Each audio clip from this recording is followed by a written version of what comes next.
Okay, we're live. Hi, this is William Ramsey. Welcome to William Ramsey Investigates. On today's show, a very special guest, a returning guest. We talked back in October 5th, 2021 about an earlier book he published in 2019 titled Anointed with Oil, How Christianity and Crude Made Modern America. His name is Darren Dochuk, Dochuk. And since that interview, he's published a new book.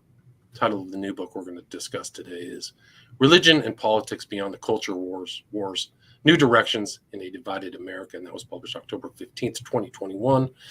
And this is not his first books. He also published From Bible Belt to Sun Belt, 2010. He was involved in the Rutledge History of the 20th Century, published in 2018.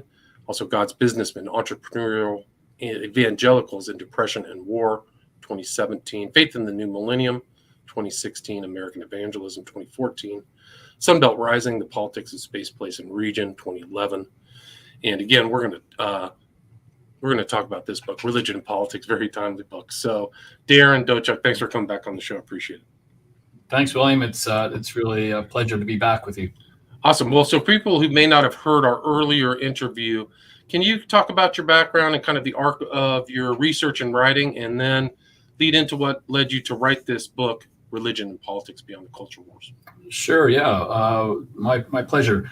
So yes, I teach 20th century U.S. history.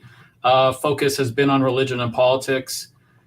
There's a personal dimension to that, of course. Grew up out west, Western Canada, Alberta to be specific, which, as I've said before, joked before, it's kind of the Texas of Canada. It's known for its kind of rugged individualism, its conservatism, but also its oil and also its religion. So growing up in Alberta, was always fascinated with the United States. My family, on an annual occasion in the summer, would look to go south to travel to California. If you're living in Edmonton, Alberta, you're not going to go north for vacation, so we always went south. And all of that kind of led into a personal fascination with the United States, and more specifically, coming of age in the 80s, of kind of the political development of the United States and its ties to religion as well. So something in the DNA perhaps led me to study as a scholar the connections between religion and politics in the United States, with often an emphasis on the West. Writing about California, for instance, quite often. I'm writing a new book on California.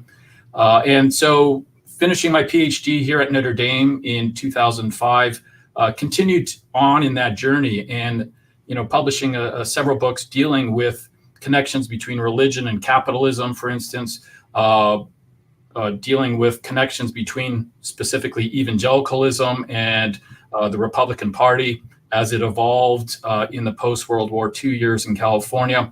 And then most recently, as you mentioned, my recent book, Anointed with Oil, How Christianity and Crude Made Modern America, looking at the connections between the oil industry and specifically Protestantism, but also Catholicism in the post-Civil War years, looking at how this relationship has shaped community life, especially in the oil patches of North America, such as Texas and Southern California, and also how it's shaped American politics, both nationally and globally. So those are kind of my interests. They continue to be that, even as I'm shifting more into a study of religion and environment, religion and politics and energy on a global scale.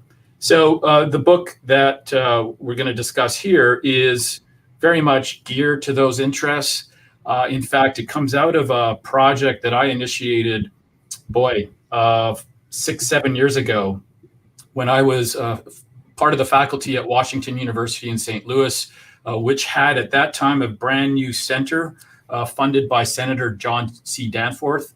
Senator Danforth, as you might know, was a highly regarded senator from Missouri, also a very devout Christian, a devout Anglican, in fact, I believe ordained, and upon retirement wanted to build a center that would kind of promote the study and engagement of religion and politics. And with his funding, the John C. Danforth Center on Religion and Politics was established in St. Louis on the campus of WashU.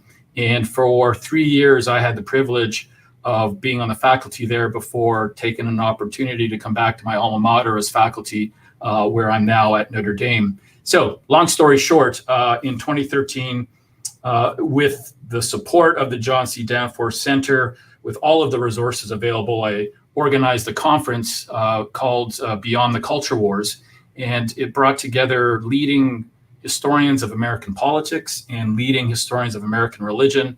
And the goal was to put them into conversation with one another, first of all, to see what we could share in terms of methodology, in terms of how we might rethink 20th century US history, and then also to think more deliberately about some of the issues, hot button issues that continue to shape American political culture, the culture wars, again, a catch-all term. And it was a very engaging, very enlivening event. It brought in scholars from around the country. It also brought in a large kind of interested public from St. Louis and from beyond the city limits as well.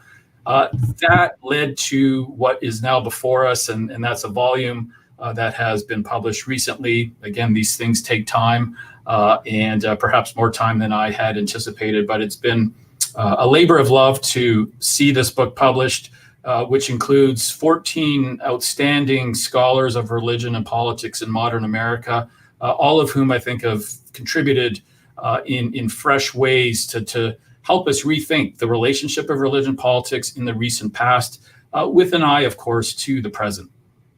Right, and it's still ongoing, and you can see some of these essays or one of the 14 subject matters is really changing, and I think that the intro really lays out that this book is trying to break down the solidified binary or duality of this culture war fighting. You talk about the intro is Pat Buchanan's 1992 speech, but I think the context of all the information in there really kind of shows there's a lot more nuances taking place in the past and the present with religion and politics. So can you kind of talk about the approach and where you wanted the general arc of the book to go? I mean, you talk about 4 different kind of fresh analyses. Sure. And again, there's no denying the fact that this was driven by present conditions, political conditions, which in some ways have already changed since the conference, which again was back in a different presidential administration, but also scholarly, trying to figure out how scholars can reassess the recent past and write in light of that for the present. The overarching theme really is to say, look, if we look at the 20th century US, we can, in fact, and should look beyond these partisan divides as they're related to religion and religious and social issues that we see reified today. In fact, if we look to the past, there are many different examples of where our categories of liberal, conservative, or Democrat, Republican, or right-wing, left-wing just do not really hold up. So that was one of the priorities, to use kind of this opportunity to think methodology, to look beyond the usual suspects in our histories of modern American religion and politics. Yes, we need to think and talk about Billy Graham, the famed evangelist who had such an outsized importance in 20th century American life. We need to look perhaps past Jerry Falwell, who was instrumental in the rise of the religious right, or likewise a Phyllis Schlafly or Edith Schaefer. So a second goal, if you will, was for us to place others in the center, or at least move them to the center of our understandings of modern American religion and politics. Third, to look beyond kind of the polarities of American religion and politics, again, in ways that we assume as natural today. How is it, for instance, that even within the Catholic Church and Catholic political activism throughout the 20th century, there has been robust disagreement? How has that crossed partisan lines that we might be, again, leaning on today to help us make sense?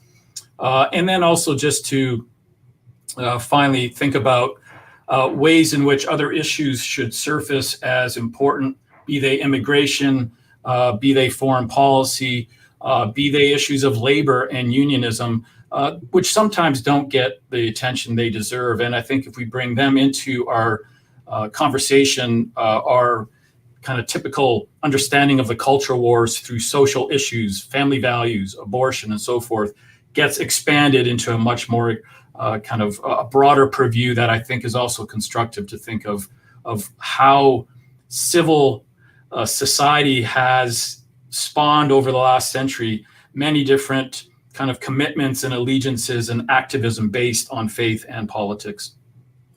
Right. And it's you have like a broad arch, you go all the way back almost to the turn of the century. Can you talk about some of those early essays and some of the things that happened that may not fit into our present paradigm of understanding? For sure. And, you know, we wanted to cover as much of the 20th century as possible.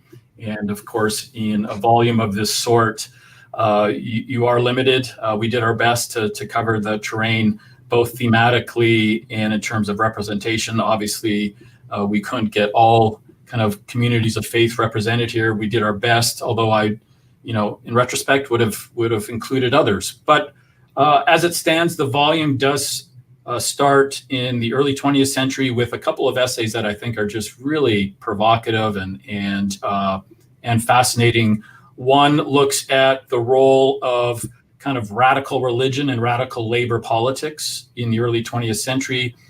In the first 2 decades of the 20th century, the IWW, Industrial Workers of the World, or otherwise known as the Wobblies, were really the most radicalized union movement in American history.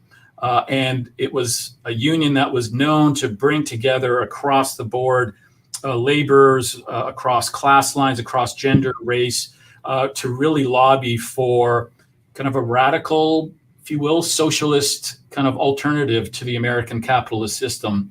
And our first essay in the volume looks at that movement, which is ultimately squelched, in 1919, 1920, but to show how kind of a radicalized religious incentive drove many of those leaders of the IWW, including the key leaders themselves. So that I think raises questions of the relationship between religion and labor over the 20th century. A very different reality in the early 20th century than it is today, of course. Another one kind of picks up on that theme of the relationship between religion and capitalism in a way, and this is one of my favorite essays, focusing on American capitalism and agrarian spiritual descent in the 1930s, of course, a period of the Great Depression and of the New Deal.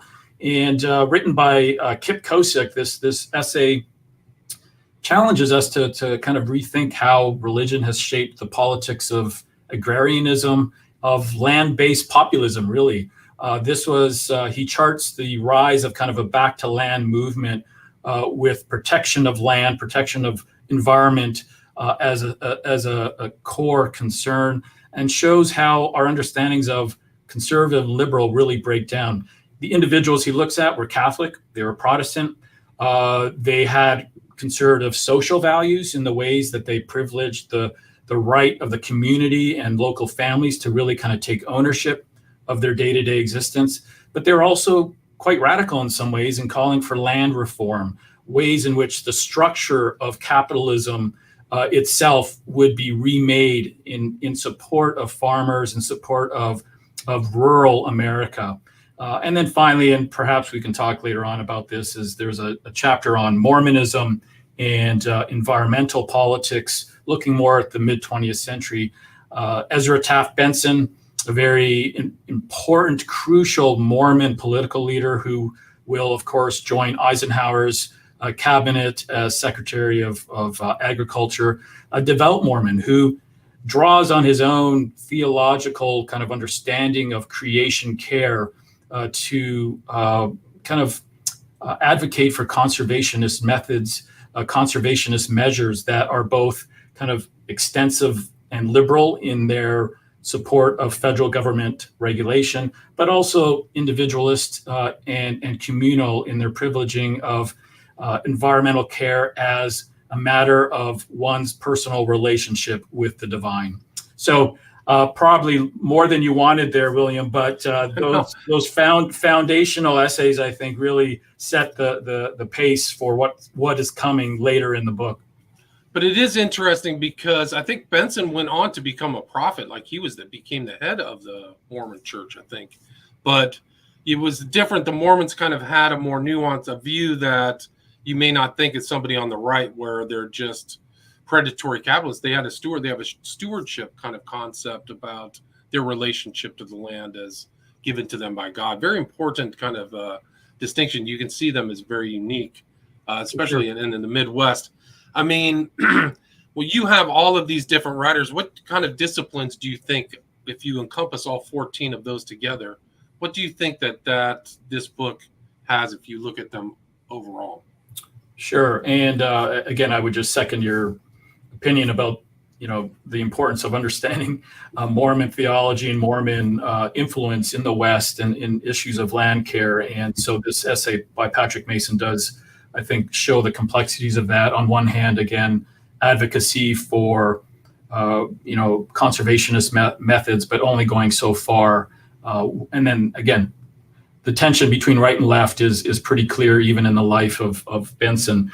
To your question, I mean, this was, I think, experimental, as I said earlier, in a way to bring leading political historians and religious historians together. And out of that, I think we get some surprising outcomes. For instance, environmental historian Keith Woodhouse does a chapter on Richard Newhouse, who was a very prominent Lutheran turned Catholic minister in the 1960s, 70s, 80s, and beyond. And you may know him as the founder of First Things, which is a very prominent intellectual conservative magazine that will be very influential in the rise of the right in the 1980s and beyond. And Woodhouse, a political historian, someone who doesn't necessarily or hadn't up to this point considered religion, brings religion into the story of the rise of environmentalism, and then subsequently, as seen in the life of Newhouse, anti-environmentalism.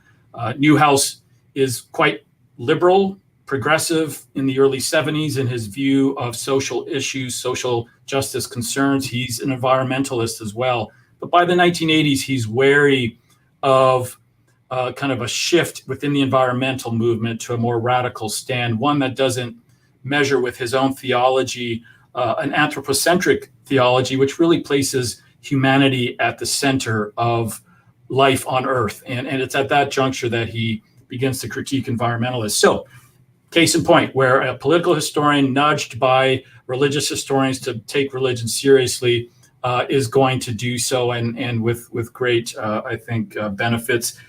The reverse is happening too. Matthew Avery Sutton, for instance, looks at the CIA.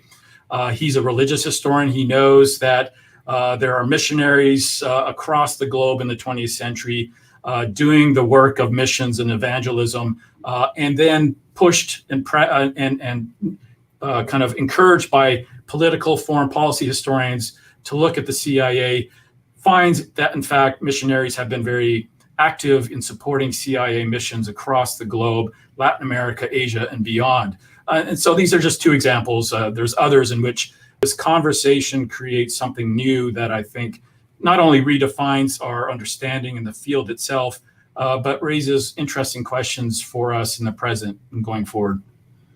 Yeah, I read the section on God Spooks was really fascinating. John Birch and all these characters and how much the CIA really was involved, and goes back to the church committee. So really kind of important. A Midwesterner, no less. I think Church was from Idaho. That's right. So really fascinating kind of themes there. Do you, we can go back about how this culture wars, how have the culture wars really changed since even you had this conference? I mean, the Obama years, you talk about the change from Obama to Trump to Biden. I mean, how do you think that this book is changing in context of that differentiation of administrations?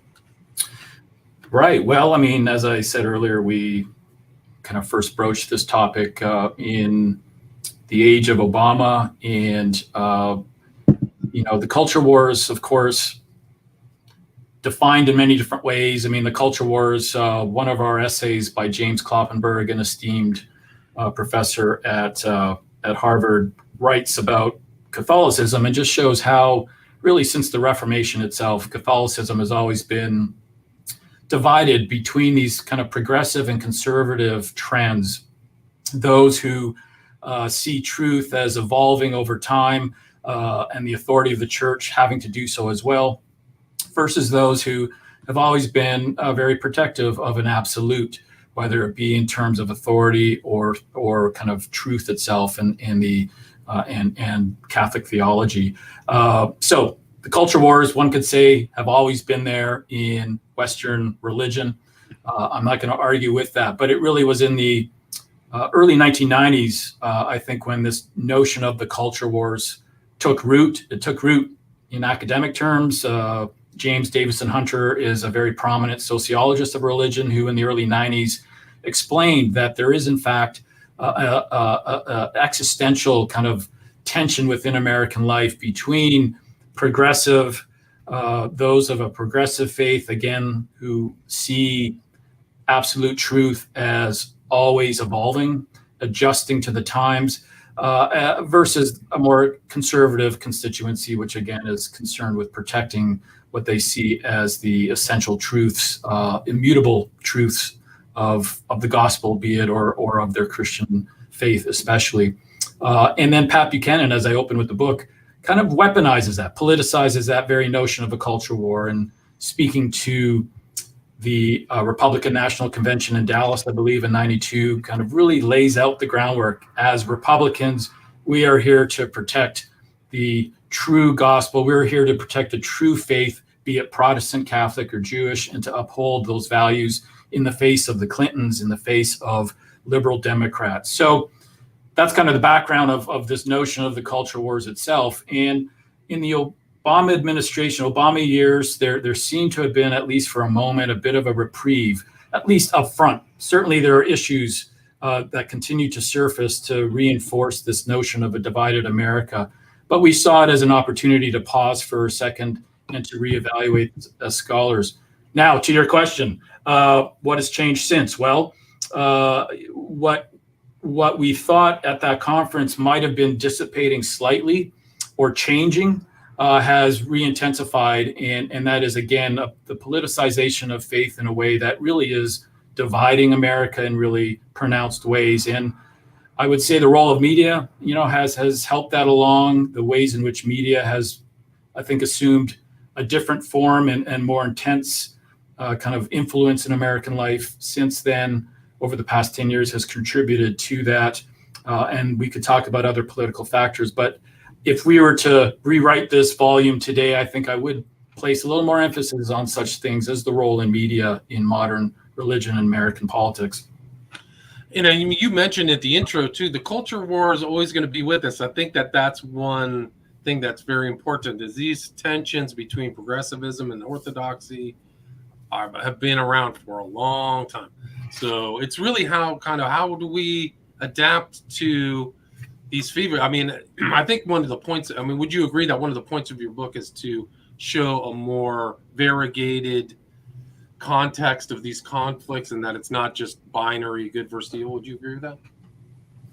For sure. And that's the hope. For people to read, again, stories about our recent past and to perhaps have a aha moment, a surprise moment of points at which left and right Protestant Catholics came together over shared interests or concerns about agrarianism, for instance, and the plight of the land and the plight of the farmer, or over immigration reform in the 1950s, an ongoing issue throughout the 20th century to our present day. There's one chapter that looks at the kind of hearings in the early 50s about immigration policy with the intent to perhaps reform earlier policies from the 1920s that based immigration quotas on nationality, privileging, for instance, immigration from Western Europe. Those who were very much part of the conversation in the 50s to reform immigration, which would indeed happen in the mid-60s, were coming from many different religious backgrounds. Some were self-identified as conservative, some as liberal. So there are ways in which civil society in the 50s, for instance, provided a forum for that kind of cross-denominational, cross-allegiance ideological lines for the betterment of American society going forward. There are other examples of that, and we've touched on foreign policy. One chapter looks at the role of kind of religious liberty tied to protection of Jews, Russian Jews in particular, since the early 20th century as both a Democrat and Republican issue. This is an issue that has resonated across the political spectrum throughout, with also a religious dimension to that. Reading back on that, one might be surprised just at the cooperative dimensions of this, and maybe something to, again, reconsider today as we're trying to, I would hope, find a more robust middle, a more robust civil society, civil discourse about politics and about religion and politics.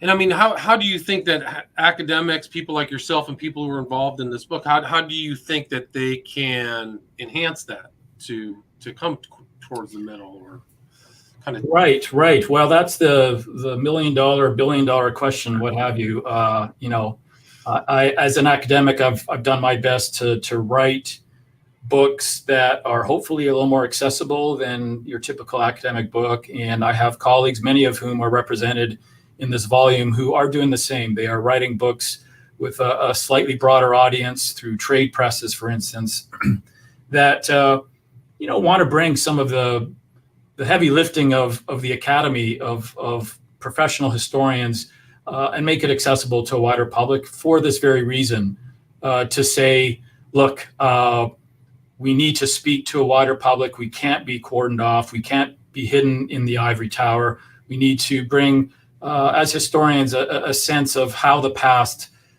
can shed light on our present moment. So that is certainly happening through publishing. What you're doing here, podcasts, social media, I think has done wonders to open up avenues of conversation. Now, I think they're also doing some damage in terms of shutting down those conversations, but maybe I would hope you would agree. I think that this is a place for civil discourse about the recent past and our future.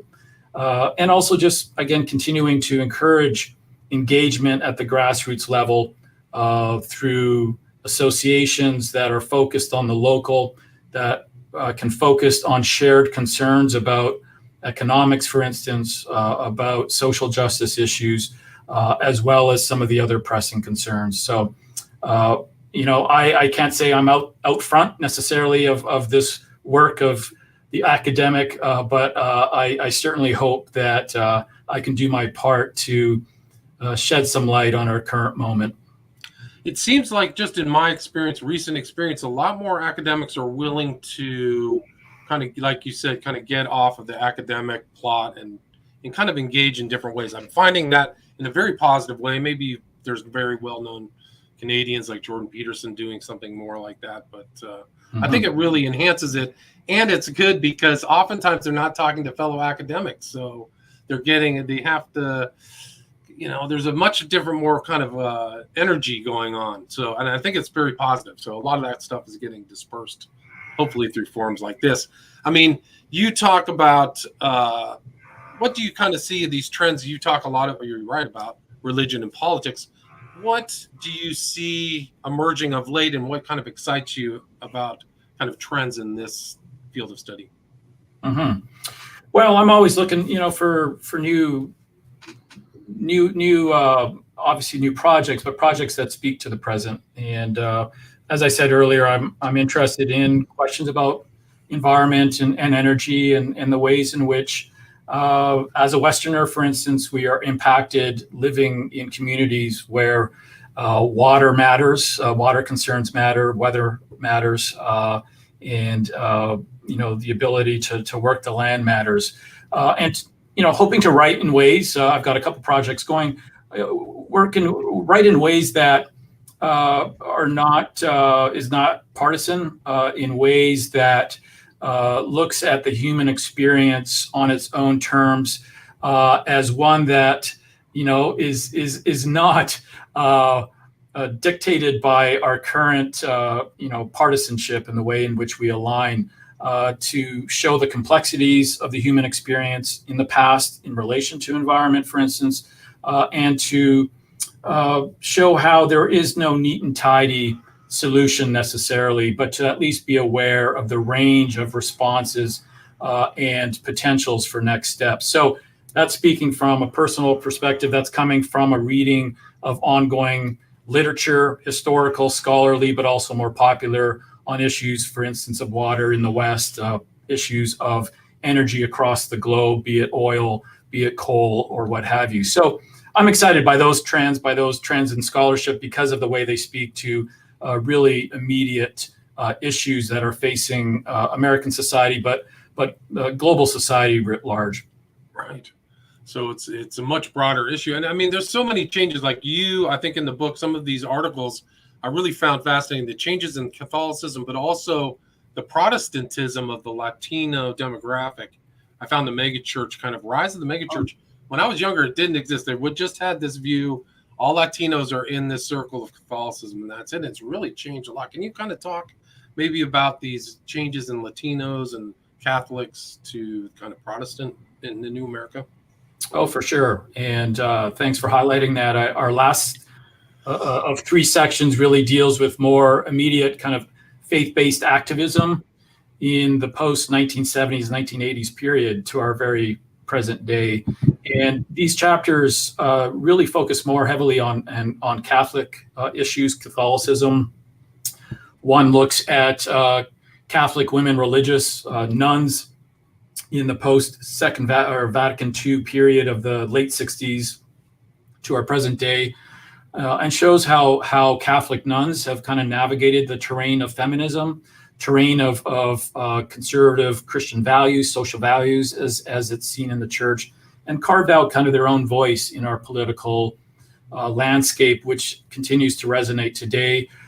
There's another chapter written once again by a more political historian who hadn't really thought of religion per se, but as it turns out, after having the encouragement to do so, wrote a really substantial, substantive chapter on how not just kind of the Spanish-speaking voter, but the Latino voter, the Catholic Latino voter, became a going concern for the Republican Party in the early 70s under Nixon, which would lead to the construction of a Republican coalition that would succeed, certainly by Reagan's era in the 1980s.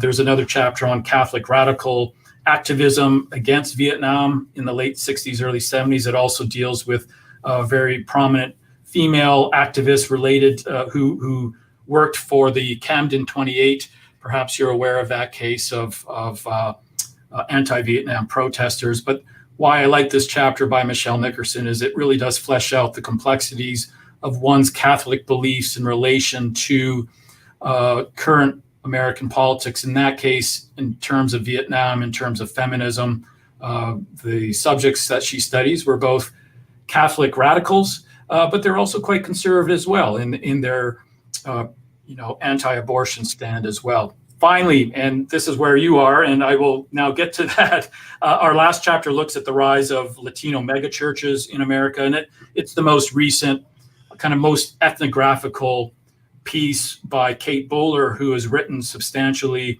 on Pentecostalism in American life. She's written about other things as well. She's a very prominent writer. And this chapter does a nice job of showing, first of all, how the Latino church, the Latino Protestant Pentecostal church, really from 2004 in the last 20 years has kind of captured the attention of this constituency, as diverse as it may be.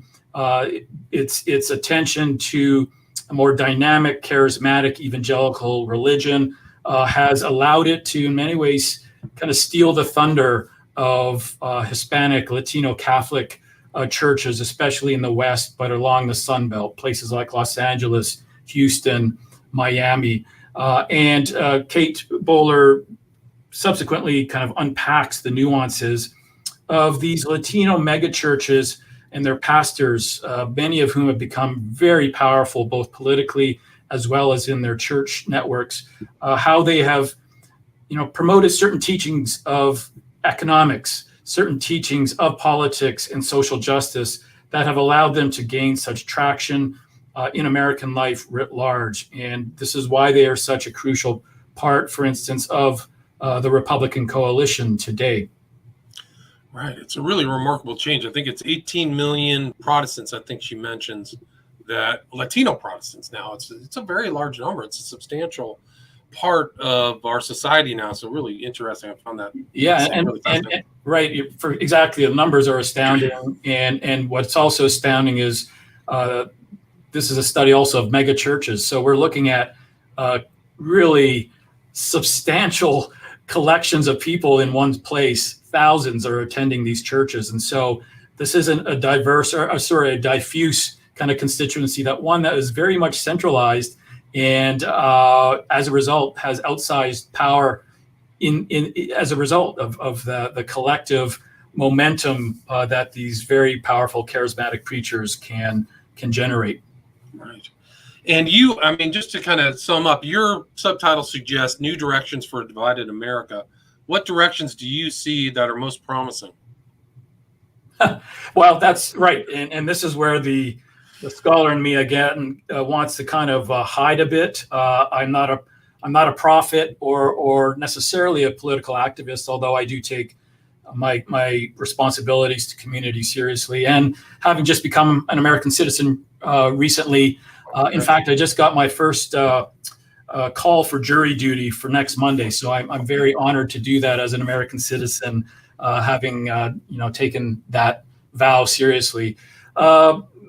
So I'm hesitant in some ways to take that call for new directions in a divided America too seriously, not too seriously, but too explicitly. I'm going to do my part quietly. As someone who writes and researches American history, what I think I can do and what I hope others would do is at very least pause to read more deeply in 20th century American history, to understand the flavors, the diversity and the pluralism of this experience, as a way to say perhaps today we need to reimagine a future that is more welcoming of that diversity, a more welcoming kind of response to the problems that we face as a society today. Through that, perhaps it's building networks of education, networks of grassroots activism that it involves dialogue across the line, at very least encourages engagement across the line. So that is a pretty modest statement or plea for our next steps, but it's the best one I can make. No, I think it's a great idea. At least talking and being able to sensibly discuss variances and outlooks is really worthwhile. A lot of times when you think you're really different, you start talking to people, you realize we have a lot of very similar things, or we can learn a lot from each other. So I think that's very important. Where's the best place to get Religion and Politics Beyond the Culture Wars? Well, probably online. It's available certainly through some of the major booksellers online. In some cases, you can have access through libraries as well. This is a volume that is being made available to certainly academic communities across the country. So it is there, and I'm happy to, field any questions via email or ask requests for further information. Feel free to reach out to me here at Notre Dame. And do you have an email? I can put it in the show notes. I think you gave it to me last time. Sure. Is that the best way to contact you, is email? For sure. ddochuk@nd.edu. At nd.edu, correct? ddochuk@nd.edu, correct? So people want to follow up or ask any questions. Yeah, and if you can't, just look me up in the Department of History at the University of Notre Dame. Awesome. And again, great talk. Thanks so much for your time. Title of the book is Religion and Politics Beyond the Culture Wars, New Directions in a Divided America, published October 15th, 2021. Darren Dochuk, thank you so much. Thanks for having me. All right, good talking. All right, good talking with you again. See you there.